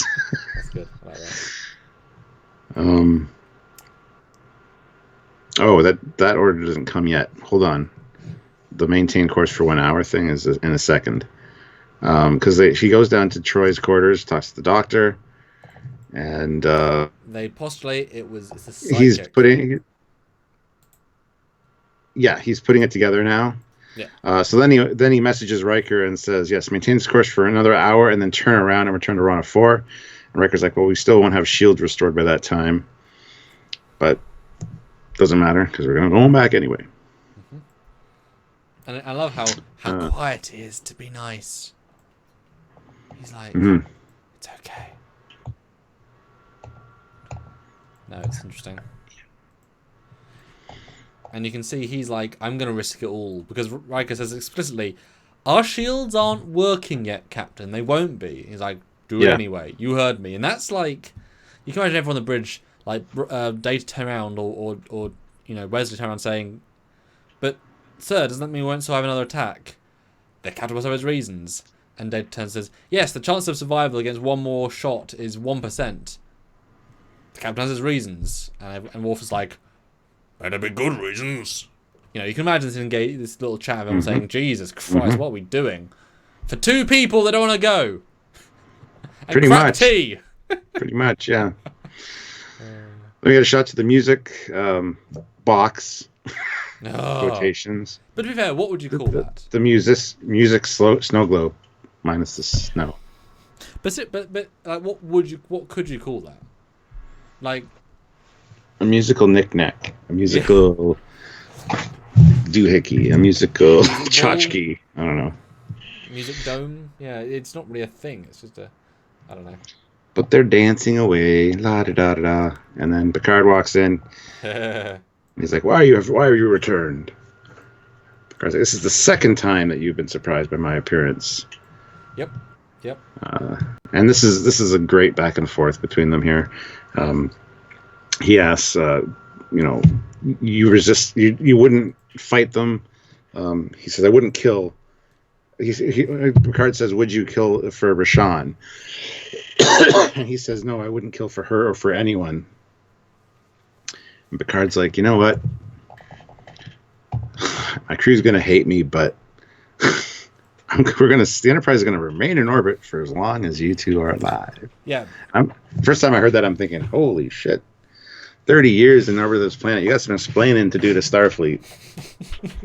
Regular cargo trips out there to supply the ship with stuff and personnel back. And... Hey, Wesley wanted adventure. He got it. Babysitting for 30 years. Yeah, Captain Wesley by the end of it. But it is fun the way he presents it. It's like, our job is to protect you. And you can't, Roshan can't even argue with that. It's like, yeah, the ship is going to probably kill you and we're here to protect you. There's a nice sense of, but I appreciate when he walks in and like you said, the guy's like, "Why are you here?" They didn't say they were leaving. They're in space. They have no technology to know if they're gone or not. And he clearly can't tell. So, yeah, they wouldn't know they left, let alone the aliens came. So, yeah, why would you think they came back? You didn't know they left. So it does give his hand quite quickly. Well, I think he means, why did you return to the house? I think he knows. I think when he's got the ship, he can sense sort of something of the ship. So he knows that they've left. Then he doesn't care anymore. I'm sure too, but at the same time, he focuses his attention back to what he's doing. Exactly, doesn't care, assuming they're not going to come back. Exactly. So yeah, so it could play either way. That why'd you return to my house if he's mortal, or why'd you return from the last encounter kind of thing. I think it's the bigger one, but yeah, I know it works both ways. But the dancing was a bit strange.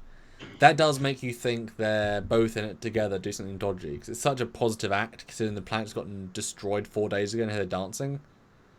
So there's a nice touch of like, what is this? What is this?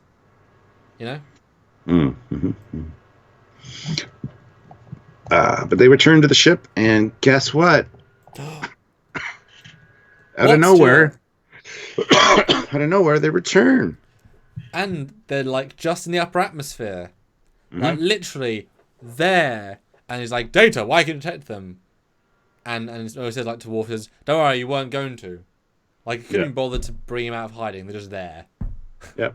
Would have been great if he just appears like right in front of them. So it had like a decloaking effect. That'd be kind of cool. Yeah. See, it needed that. But we get a great shot of the ship from the back as well. Usually you only get 1 or 2 shots of a ship of the week. But this is does look like more like plastic though. Yeah, but it is kind of cool. It's got some good, nice glowies on it, and it's just kind of cool looking. It heads towards the Enterprise and then veers off towards the planet. And it's targeting the house, sir. And he's like, "Well, we won't stop them." You will do nothing. Do not fire Riker's the like, order. He's like, "The fuck?"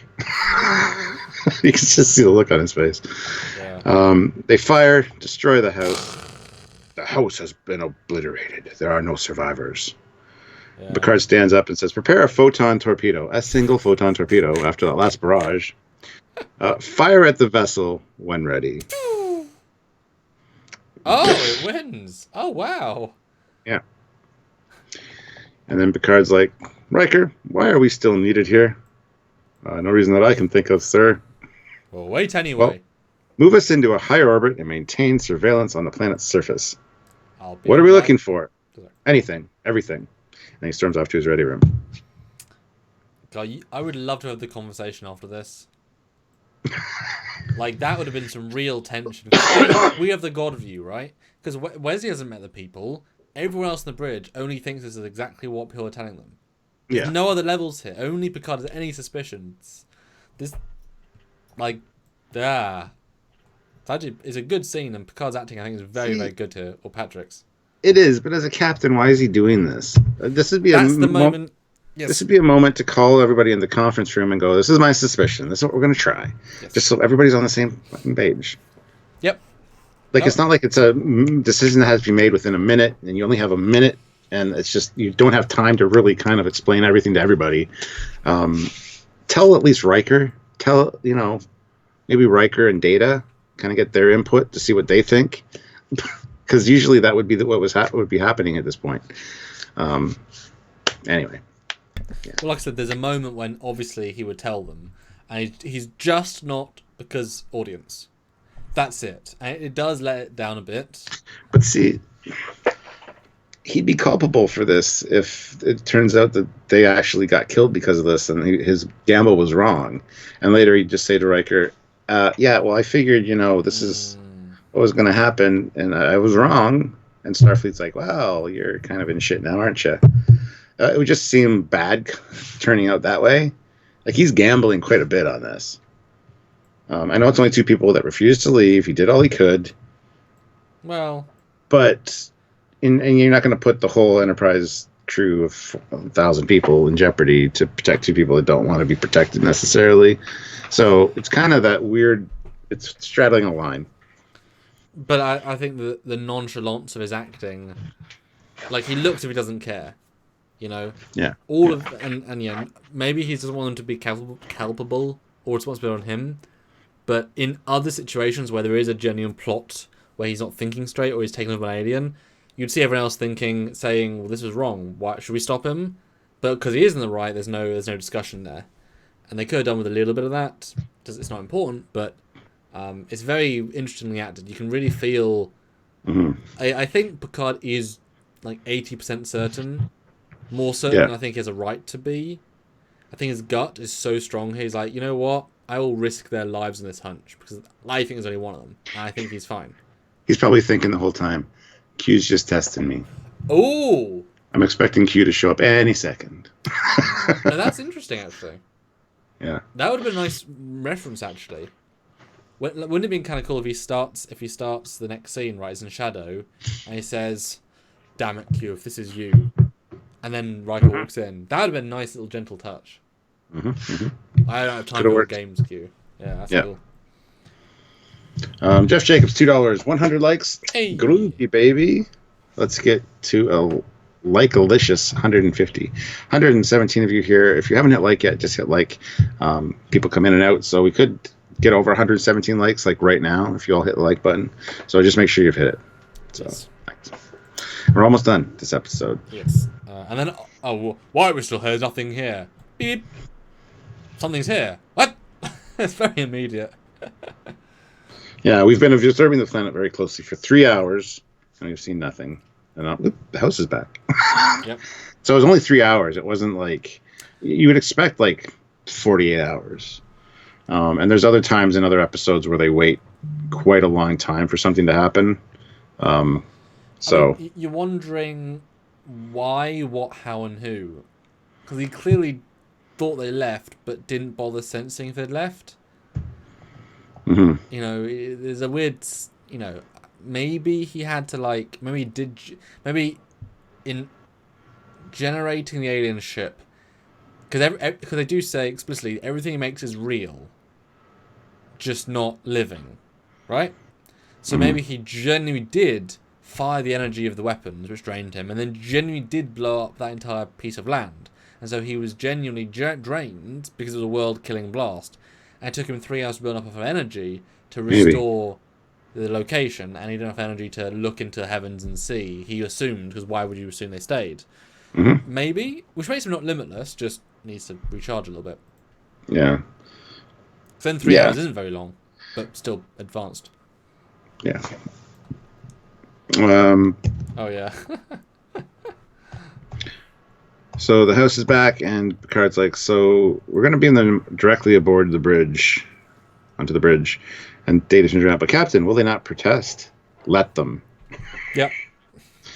And it does feel weird that A, you can beam up an omnipotent being, and B, a dead woman.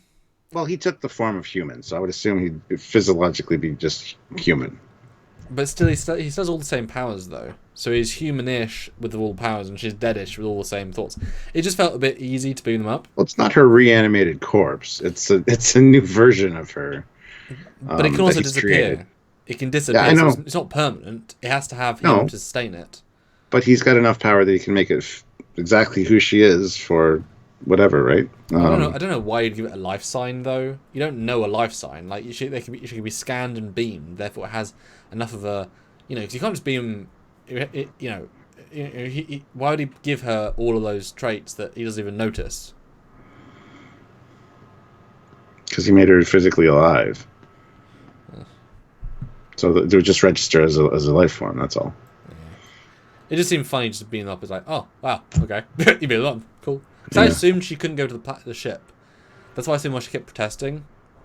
But that was a wrong assumption. Yeah. But Picard calls it out as bullshit. Essentially, the house was destroyed. That was actually a reproduction, and he makes her disappear because, well, first Picard explains it to her what he thinks has gone on, and then she disappears. Well, yeah, then she disappears. Yeah, and then we find out not much yet, just that she was just wasn't real, and the house wasn't real as a reproduction. And then he says, "I'll help your crewmen," and then he goes down to help out.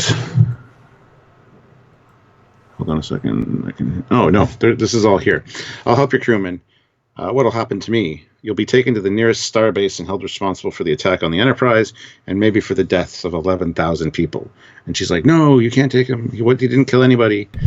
And Picard says, "I can touch you. I can hear your voice. I can smell your perfume.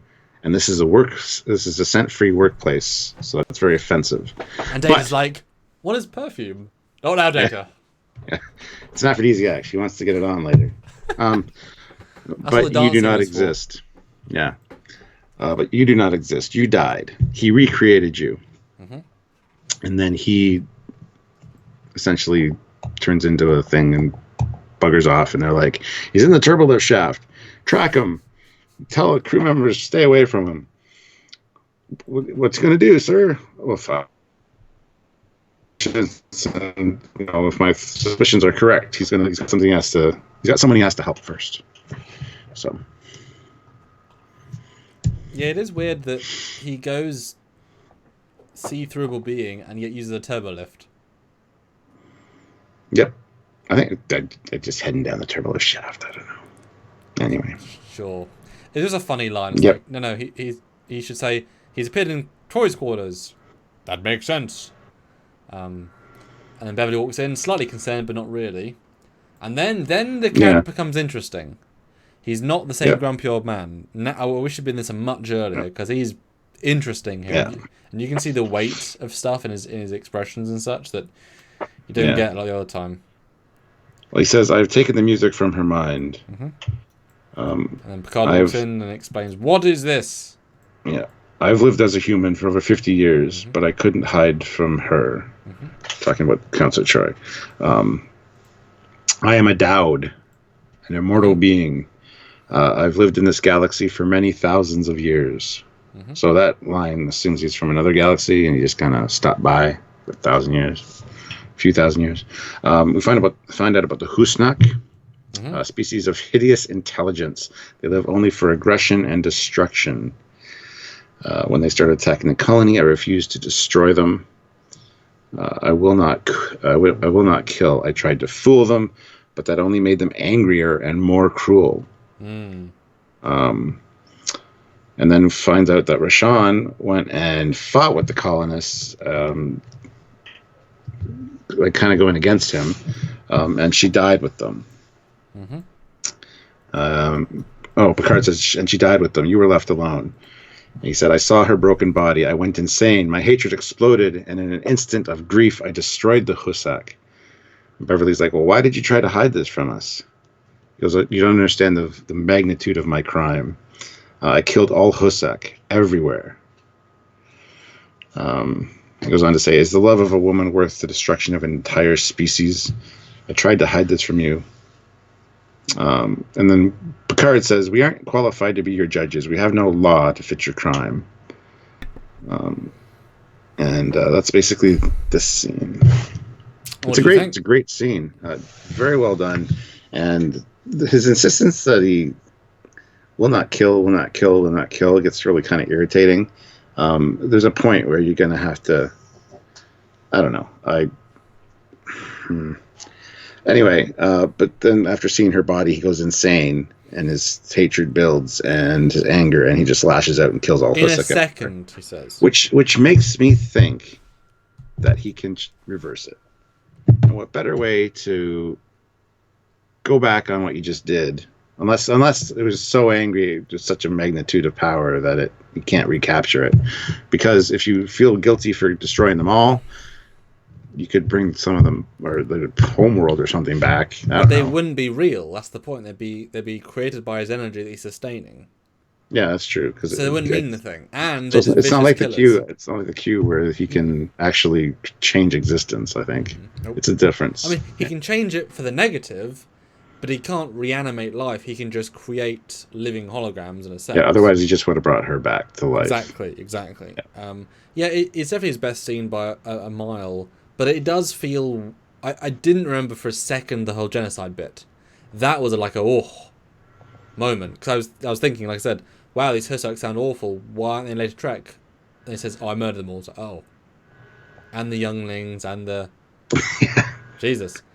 But then you're left just thinking, you fucking fool. You allowed everyone you know to die and end up killing them all anyway. Yep. Exactly. I mean, yes, it would now have been worth just killing that ship to save everybody and your wife. Or B, Stuart, when he comes back. Where is he? There is. There is another option here, right? He says he tries to trick them, but rather than... there are more options than destroying the ship. He could have just, disabled them, moved them.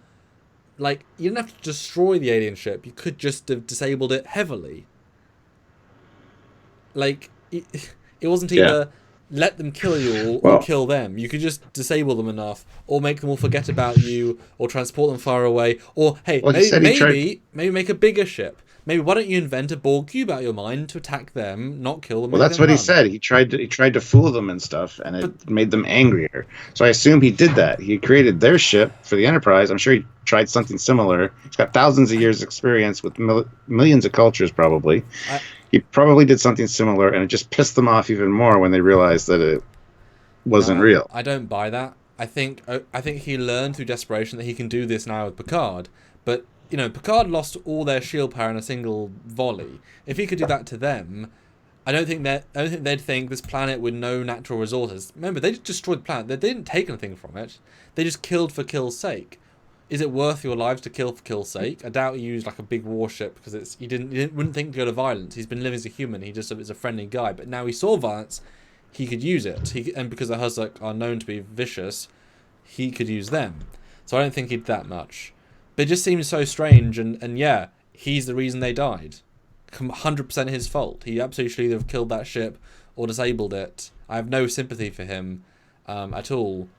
And then he, destroyed the entire species, which is horrendous. Although you would have thought that the Star Federation would have told, 4 days, 4 days ago the Hussark Empire ceased to exist. You would think that news would spread.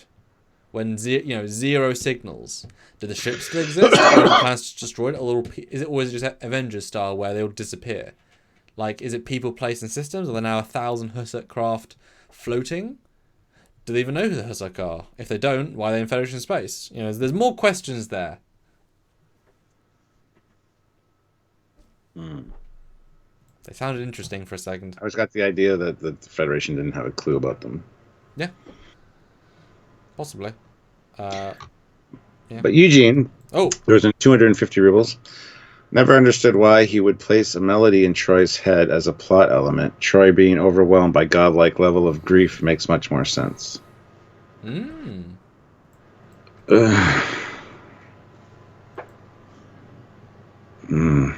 Yeah, I don't know. Or why couldn't you just turn off her powers? Rather than torture her for 3 days, just turn them off. Then she'd be confused at losing them, but not be tortured. But I think he's definitely affected by what happened. I think he's not, he murdered an entire species. I think he's now more vicious than he was, even subconsciously, Mm-hmm. And then they leave. And Well, they let him go back and recreate yes. Rashawn and the house. Yeah. And then Picard says, "I'm not certain if he should be praised or condemned, only that he should be left alone." Just like a Trelane or an Organian almost, just not deal with, nope. Not worth dealing with it. I wouldn't even be surprised if they'd put like a Telosian style, do not come to this planet, it's now under quarantine. Yeah. That almost would have made some fun sense. But it's a weird bittersweet ending of like, oh, that's how we're ending it. Huh. Oh. There's no answers to the questions, really. There's grander questions. So when the Borg showed up at the end of season 3, they should have gone back to this planet and go, "Hey, Kevin, these Borg, they're assholes. So can you do that thing that you did?" Yeah. Or else you just kill one ship. Hey, mate, you killed an entire race. You owe the galaxy. Mm-hmm. No, I don't kill. But are they people though? I don't know. Yeah. But there you go, Stuart. Episode 3, TNG. Yep. Have we started the season strong with Evolution, Ensigns of Command, and the Survivors? Absolutely. Ah. 3 really, really good episodes. Like I said, I didn't glean much out of this one on this viewing that I didn't remember. It seems it's a full episode. It's a good episode. It's Star Trek-y, but it also seems hollow somehow. It is missing something, and I don't know how to put my finger on it. Got some good acting. I do like Kevin at the end. Yep. Rashawn is... That actress is always great in everything she does. But the Troy thing is kind of irritating. And yeah, I think it started with the impression that Riker was going to be the one that kind of was, especially even going to check on Troy, should have been a Riker thing. But it very quickly turned into like a Picard-centric episode. And this is at the point where people weren't really sure if they liked Picard yet. You got to keep that in mind, because at the end of season 3, when they turned him into Locutus, he wasn't sure he was coming back for season 4. So they're trying to make Picard, I think, more likable in this season. Maybe that's why he checked up on Troy and stuff. But anyway, yeah, it's got some good, and plus getting a new ship, which makes sense that we never see it again. But I think they redress it as a few other ships. Excuse me. So yeah, there's some pretty good space scenes, cool attack and battle-ish scenes. Especially for the time. Like, they tried really hard. Yeah. So overall, I do like this episode. It's just... It's one I would definitely... I rewatch occasionally when it's on. So you know how I said last time it was quintessentially Trek? Mm-hmm. This one is also quintessentially Trek. Just the story is too simple for its own good. Mm-hmm. And therefore you walk away not feeling any different to when you started, almost, apart from knowing the answer. It feels like a TOS episode in its simple resolution, just letting the creature go and no real resolution. He's just back on the planet doing his thing. It does, but without the flair that the 60s flair, like a Trelane has the flair, or it doesn't have any of that flair. It's all muted and grumpy with the guy, and it's very the same scenes. But it is an interesting sci-fi story, and it's a good mystery, and it's presented in a good way. Mm-hmm. Yeah, it's fantastic mystery, and I do love his Dixon Hill-like solving of it. I like that. That's good. Yeah. But it's definitely missed opportunity. Yes, could have been a yes. much higher one, and even could have been a two-parter if they like gave us some really like strong levels to it. Yep. Yeah, but then Stuart and guys, you do put your scores. We'd love to get another say $30 in super chats. If say 6 of you can put $5 super chat to do your review score, Stuart will read those out. Please do, and I'll read out the non-super chats scores. But Stuart, then what is your final reviews for The Survivors episode 3 of season 3? Okay, so review score for season 3. Gonna have to give it a 7 out of 10. Okay. It's a good episode. Like I said, kind of middle of the road, but still very enjoyable, very Star Trek-y. Just something about it is lacking, in my opinion, but it's good enough. So 7's a good score. For all of TNG, I'd have to say a 6. Because there are a lot of great episodes in TNG, and ones that definitely have more crammed into them, like with the BC plots kind of thing that we got coming up. So this is a good one, but it needed something else. I think that's what it was missing, is a B plot to kind of... I don't know. It's hard to say, because even I said earlier, the pacing wasn't awful. Just wasn't exciting. As I said to you before we started, I wasn't bored while watching it, but I wasn't engaged by watching it. Yeah. Like I said, there's something just lacking. I don't know what it is. So yeah, well, you give your review and scores, and then we'll read the super chat scores and stuff. So yeah, okay. Yeah, my scores. It's tricky because I think while I enjoyed it enough, the shortfalls are in story. And story is key. And if the story doesn't quite work, shouldn't that be the most important thing? Like, we've often given more points for really good acting or whatever, but it doesn't hit those notes that it should have. And so I don't want to be that generous to it, especially season 2 or 3. You know, and I think if this was season 1, it would be right up there, right? Because it's consistent, but it's not a great TNG episode by any stretch, but it's not a bad one. It does nothing bad, just nothing that great. It's got a few little bits. So I think my gut says for season 3, 5.75. 5.7. I can't give it a 6. It's above average, but not a lot. Cause I like some little bits, but it's just not the best. Whatever. Oh, I put us in the wrong part. I put us in the wrong categories. You're the first box. I'm the second box. All right. And all of TNG, that's hard. Is it average or better or worse than average? So I didn't enjoy watching it that. Like, I didn't enjoy it that much. I feel like I have to get a 4.5, like just below average, but not by a lot. Like, you know, yeah. So 4.75.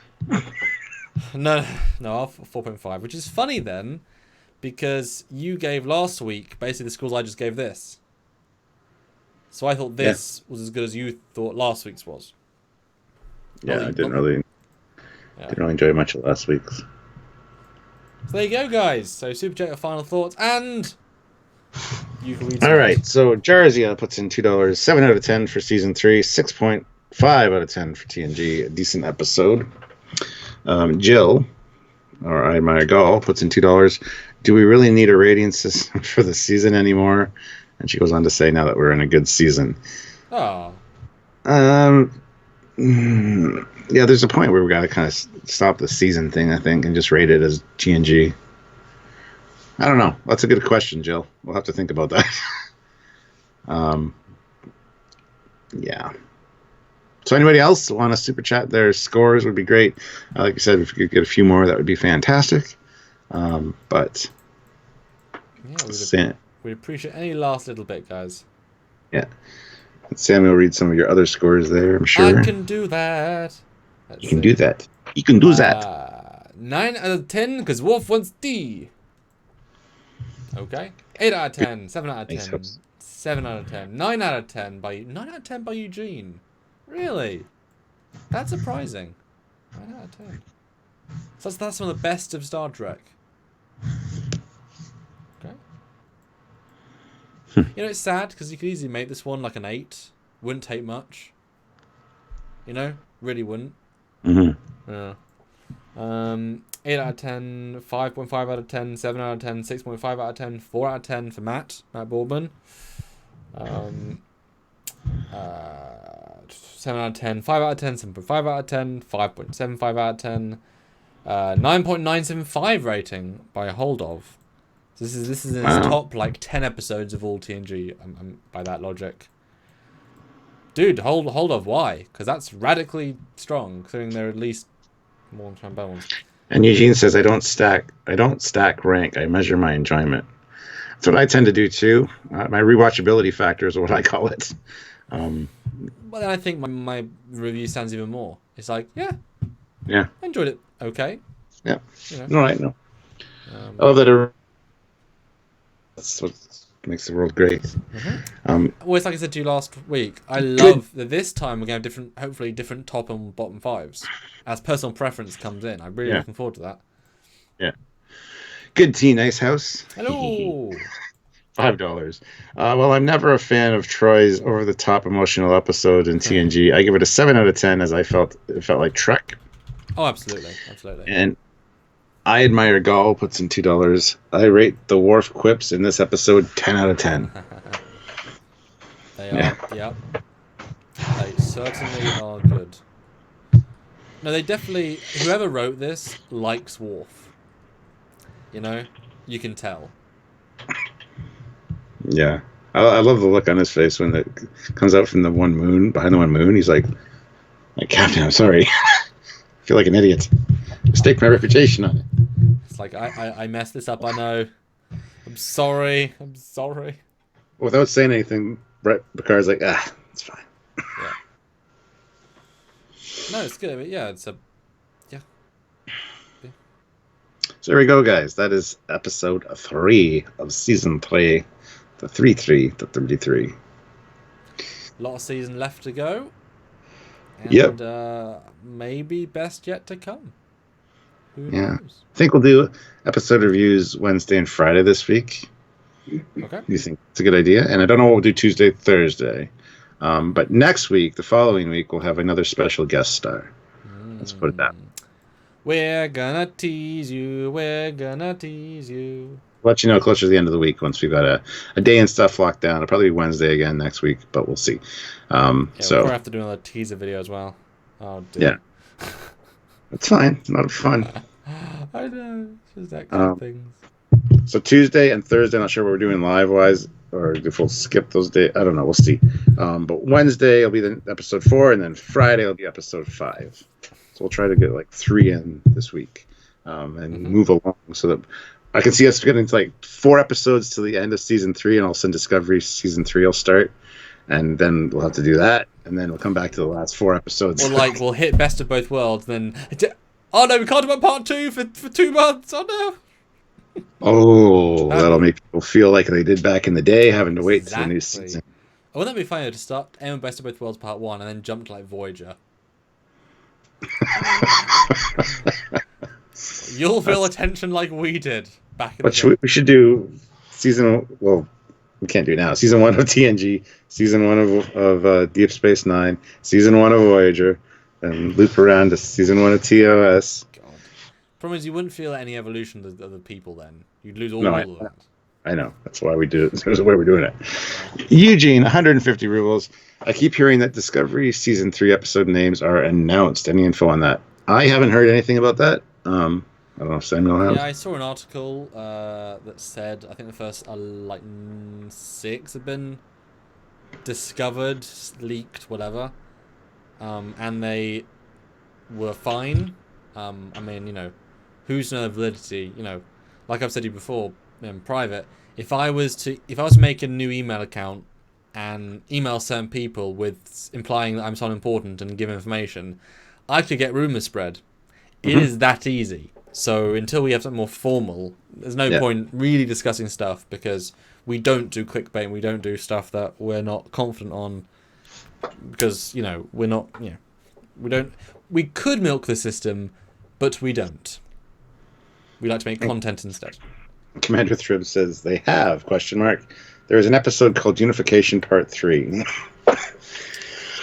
There is some odd titles. I don't really remember them, but yeah. Unification Part 3, that'd be... Wow. That's just something new altogether if they did something like that. It'd be funny, though. It would be. But, yeah. I was confused. Well, they're so conscientious of not confusing the new viewers. They wouldn't do that. Unification Part 3, the new viewers would be like, we missed parts 1 and 2. What? Because you don't want to reference anything that happened in a past show because of your new viewers. So, but then they went ahead and made Picard, which didn't adhere to that at all. I mean, well, that was for their fuck up with Discovery. They're like, hey, all you guys that didn't like Discovery, look, we're doing Picard. I don't even imagine that season 3 will run by the same rules as season 1 or 2. It'll be completely different. I mean, got a new showrunner. You know, different budget, whatever. It'll be very different, I think. Mm-hmm. Squadra Course puts in $2. Last super chat, unless someone beats me to it. So there you go. Squadra Course has got the last super chat slot, unless Olivia Julius is here and wants to scoop it again, or somebody. But yeah, it's a challenge more than anything else. I think it's challenging the community because we could do another 20. I have said that, but I do kind of mean it. But you know, yeah. And Matt Boardman says, so glad we have good content here and not Midnight's Edge type stuff. Oh. We try to do what we do. Good Tea, Nice House, 279. Oh. Says, I win. So there you go. I want to say she. I don't know why. He, Good Tea, Nice House, has the last super chat slot right now. So that is what is happening right now.